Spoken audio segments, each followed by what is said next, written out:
In this video, I'm going to teach you how to be the outcome queen. Nobody will ever do anything that you disapprove of. Everybody will cower in fear as you approach. Your colleagues will tremble. Your loved ones will shiver. And you will have the absolute power over Okay, but I honestly feel that this is how some people see it when I suggest that they should just be much more actively voicing their concerns and asking the people in their life to make changes.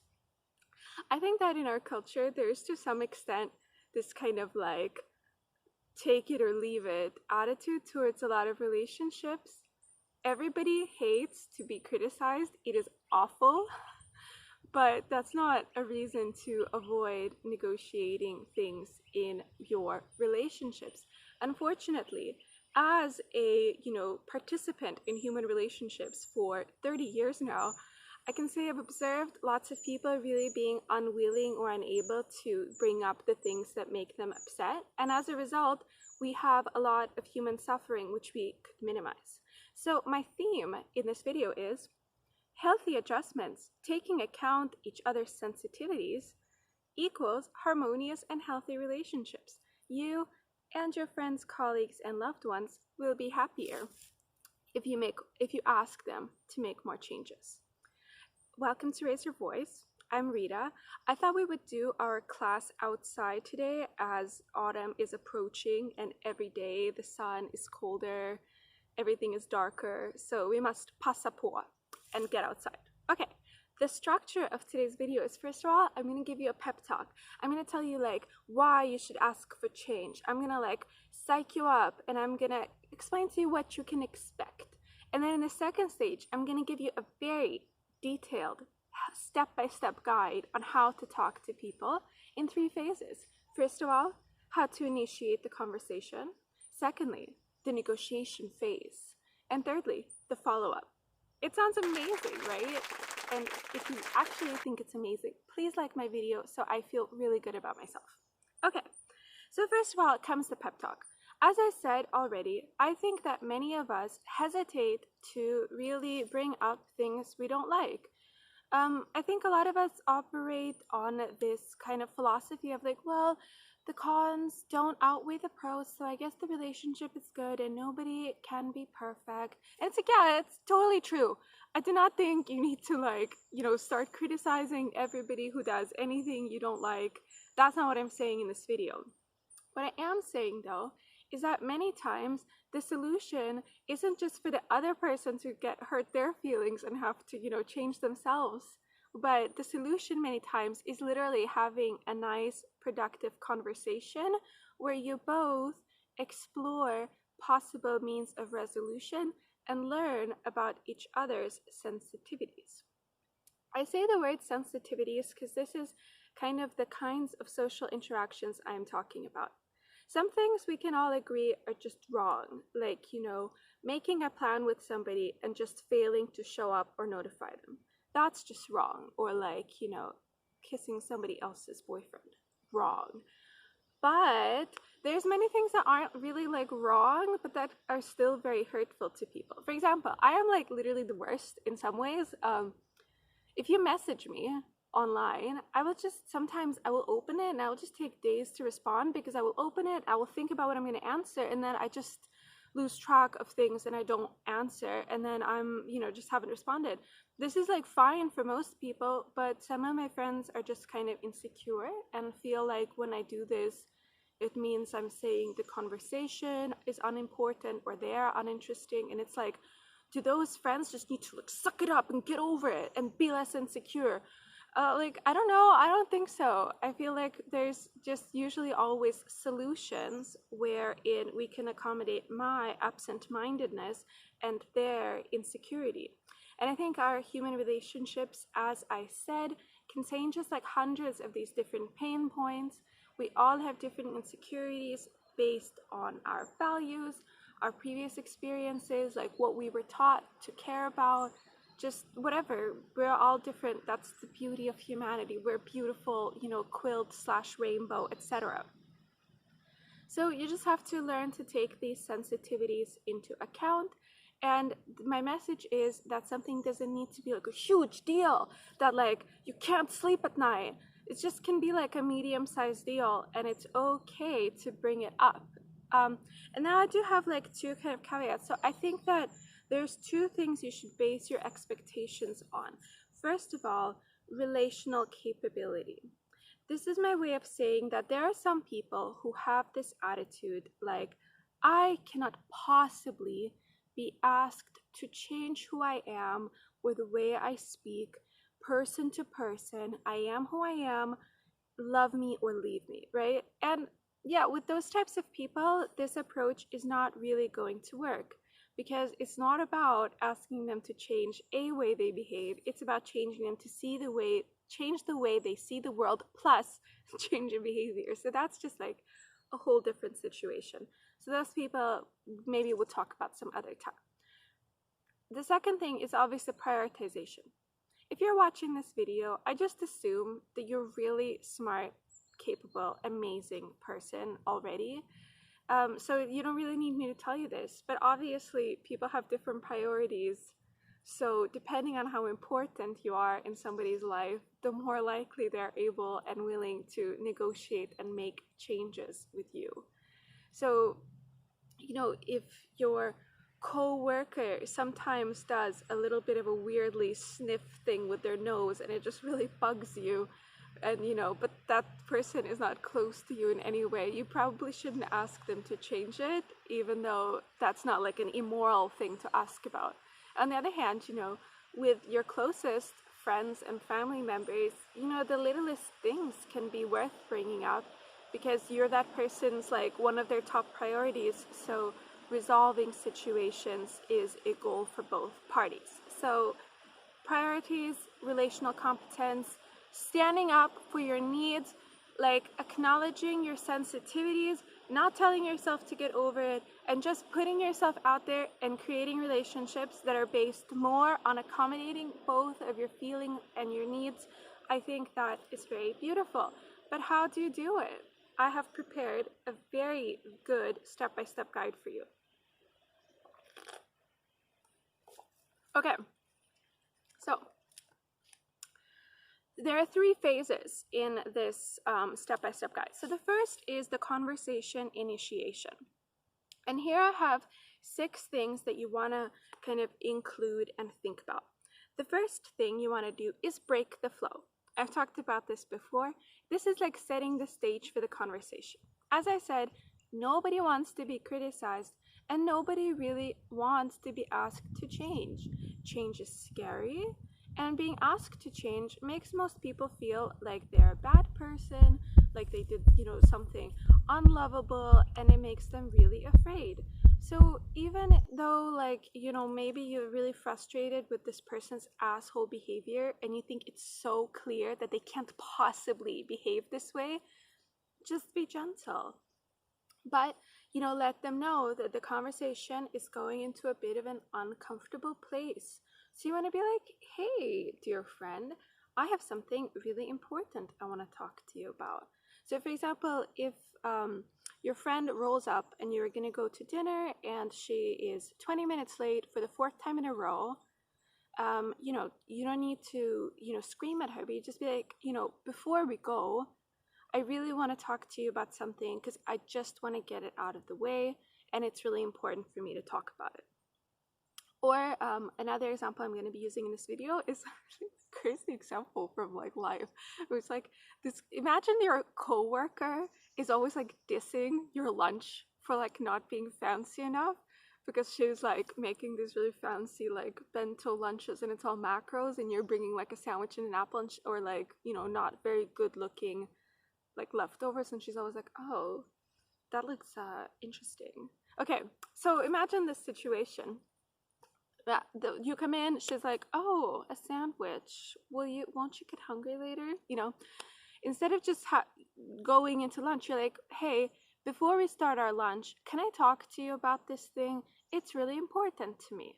So you're like warning the person that this is just not a normal conversation, that you know, we need to talk, the scariest words, And you're just like letting them, activate that like fear center in their brain, and just give them a few seconds to realize like, oh shit, and then give them a few seconds to like, calm down, right? So you're just like letting them know. The second thing is you want to call out their behavior directly. And here I call this like evidence, right? You want to provide your evidence. Maybe also like your evidence is wrong, and this can just be great for them to be like, wait, what are you talking about? Okay, so with the evidence case, with our friend who's late, the evidence would be like, this is the 4th time you've been 20 minutes late out of the 4 times we hung out. With the coworker, you're like, listen, Rita, this is like the 10th time that you've made a snarky comment about my lunch. So you want to like summarize their behavior, and it's always great if you can put a number on it, because if you just use the words like always, that is like hyperbolic, and it also just makes people defensive. But if you don't have like a number, or you don't want to sound like a weird statistics keeper, just be like, you often, or I feel like it's often the case that you are late when we're supposed to hang out, right? Okay, so calling them out directly. The next step is say it has to stop. This is the part where you are saying what you feel your boundary is, pre-negotiation phase. So I would say, it's important to me that you come on time when we hang out, right? Or with the coworker, I would say, it's really important to me that you don't make comments about my lunch. So do you see how like you're phrasing it as the thing you want to happen, and you're not asking it as a question? You will discuss it later, but it's like you have to be really clear about what it is that you want. And it may seem so obvious to you, but oftentimes it is not at all obvious to the other person. And like I said, they're probably panicking a little bit because they're having like a serious conversation with somebody about their behavior. So the easier you can make it for them, like the better. Okay, so you said it has to stop. The next thing is you want to give your perspective in terms of your feelings. And the reason here is you kind of want to legitimize the request you're making. You're kind of trying to give context for the request you're making, so it doesn't sound like you're just a power trip freak, alpha queen who just like insists on, So with my late friend, I'll be like, I understand that to you it may not mean the same thing, but to me, when somebody is constantly late, it really makes me feel like my time isn't valued, and it really brings me down. Same with your coworker. You're like, you can say, when you comment negatively on my lunch, it makes me feel really self-conscious about my food and what I'm eating, and it makes me feel inadequate. Both of these times, you're just like saying clearly the feeling you have to the person. You don't have to understate it or overstate it. And at this point, you're like, well, Rita, it's not that easy. It is. It just has to be that easy, and if it doesn't feel easy at first, it's because you're not good at saying your feelings directly, and it requires practice, right? But ultimately, just saying clearly the feeling you experience doesn't need to be complex. You're not assigning, the moral responsibility for being a bad person. You're not looking for approval about whether or not you have the right to feel that feeling. You're not looking for them to solve the underlying issues you have that are maybe making you sensitive.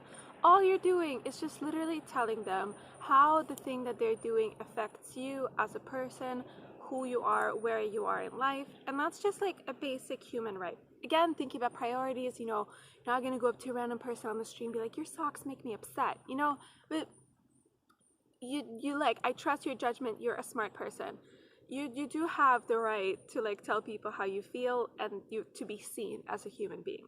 Okay, so you said your perspective feelings. The next step is to reference the relationship. And here your goal is to discuss like the mutual goal, right? Because this isn't just about you, it is about the relationship you have with this person. So, for example, in our late example with our friend, you want to say, I love hanging out with you, and I love how like comfortable I feel with you. And then when I feel like I'm not important to you, it just makes me feel like uncomfortable and a bit like distant. And then I feel like our friendship is suffering because of that. In our lunchbox example, you want to say, I feel like we have a really great and smooth professional relationship because I feel like we both really value each other's input and we respect each other. When you criticize me, I feel a bit inadequate and I also feel a bit disrespected, and I feel like it's damaging my ability to be really like professional with you, right? In both of those cases, presumably your friend likes to be close with you, and presumably your colleague likes for you to be professional with them and collaborate. So you want to put it into terms, not just for your needs, but of like the relationship landscape, what you need from each other. This is a way for the other person to understand that this isn't just something that, you have to deal with your feelings, but it also concerns them. And this may seem like, oh, well, why do I have to prove that it affects them? But I mean, that's just humanity, right? Like, we're interacting with hundreds of people every day.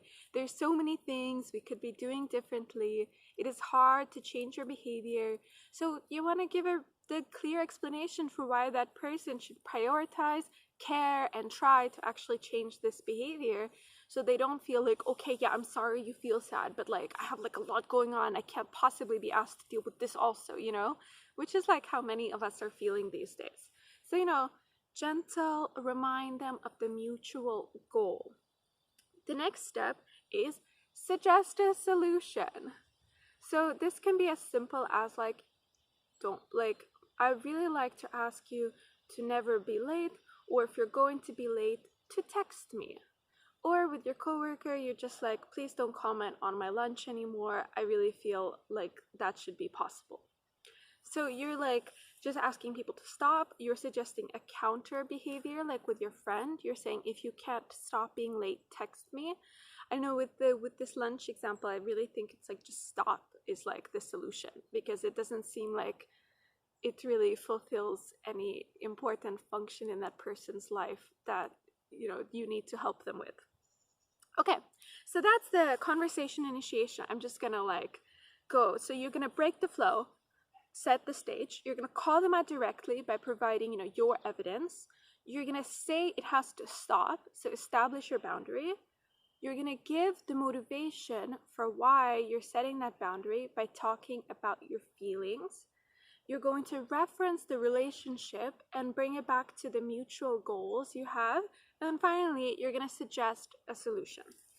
So this, by now the conversation has started, and obviously because you're not the alpha queen of everything who decides, the conversation doesn't just end there, right? The person is usually defensive, a bit upset, or they're like, oh, okay, they're guilty, they're just a bit frustrated. It's a bit of emotional soup there for a while.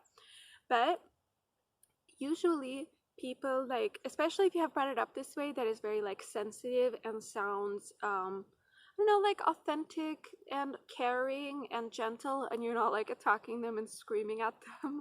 I think most people are semi-receptive, right? So I think that the main thing you want to do in this negotiation stage where you talk about, well, what can we do, is you want to really empathize with the other person's feelings. So for example, even with the coworker with the lunch, you can be like, look, Rita, I know that you don't, maybe it doesn't seem like a big deal to you, and you're just being playful because your lunch is always so fancy and you don't think it means anything, totally, because just try to give them a break. Obviously if you think they're evil, then don't do this, but again, your judgment. And also I'm using myself as the mean coworker, but this was not me in the story. Okay, so you want to empathize, and or the same with your friend. You just want to be like, hey, I totally understand that you just seem to really have a hard time keeping track of time. So I know you're not doing this to show me that I'm less important, and I know this not because you don't care about me. So you want to show goodwill and empathize with their feelings. Maybe listen to why they do things. They're probably gonna offer an excuse or a reason, and you just want to acknowledge that and be like, yeah, hey, it makes sense, you're not doing this just to torture me and ruin my day. but you're doing these things because of where and who you are as a person.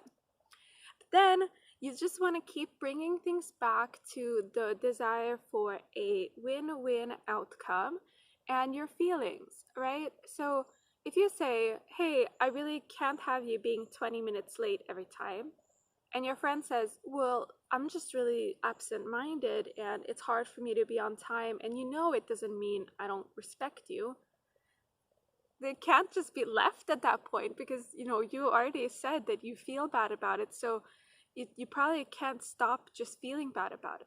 In some cases you can, because like if all you need is for your friend to just really reassure you that it's not you, it's them, maybe then you realize, hey, I just really needed to hear this from you, and I really appreciate you saying that, and maybe I'll follow up and get some reassurance in the future, and that could be enough. But usually it's like not really enough. So you want to be like, okay, I get that you're really absent-minded, but I really need you to text me if you're gonna be more than 5 minutes late, just so I know, so that I'm not like waiting for you to come. And then your friend can be like, yeah, okay, I can do that. Or they can be like, oh, I'm so absent-minded, I don't really know if I could be asked to do that, because when I'm late, I start feeling like so anxious, so I'm like just running, and so like I don't want to say when I'm coming, because I'm in this, I'm just really trying to stress to get there.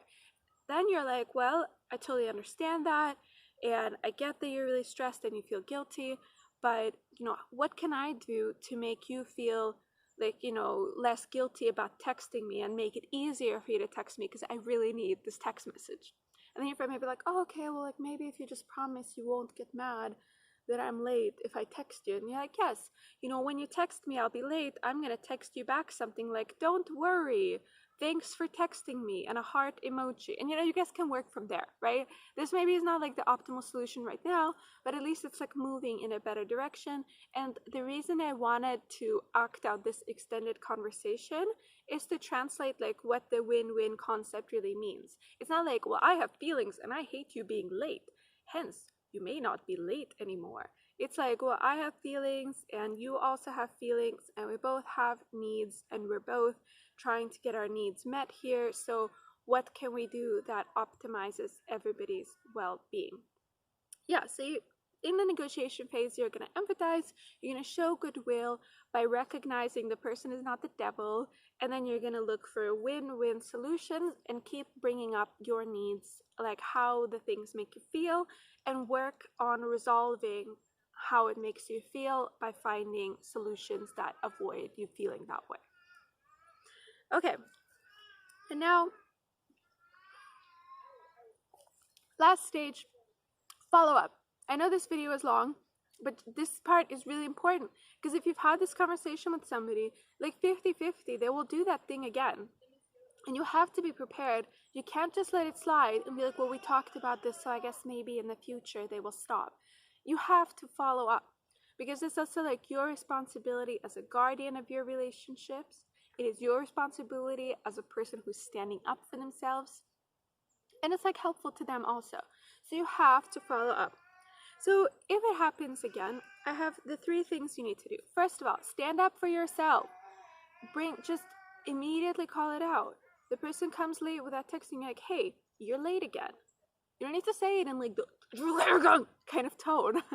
Like, just be really direct. Call them out. You don't need to like, pretty fight for them. Be like, you're late and you didn't text.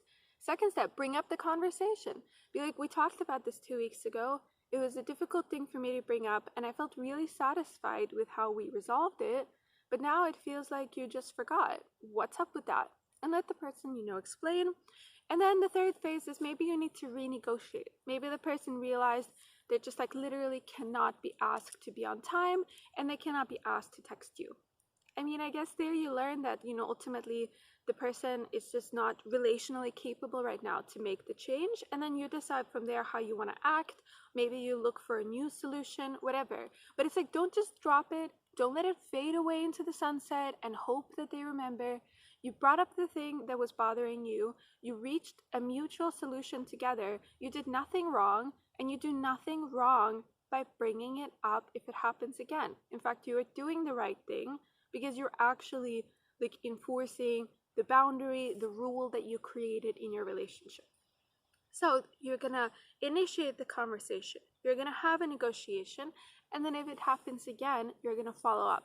Also, if you realize that they make a positive change, after a few times, you can be like, hey, by the way, I've really noticed that, you're always like texting me and it's so nice. Give the person a reward because they did something spooky like listening to you and changing their behavior. So that's it for today. Thank you very much for watching. And I have this other video about how to ask somebody for an apology to resolve a conflict, which is kind of, I guess, on the same theme of asking things from people. So if you haven't seen that, I think that would be useful and interesting. Bye.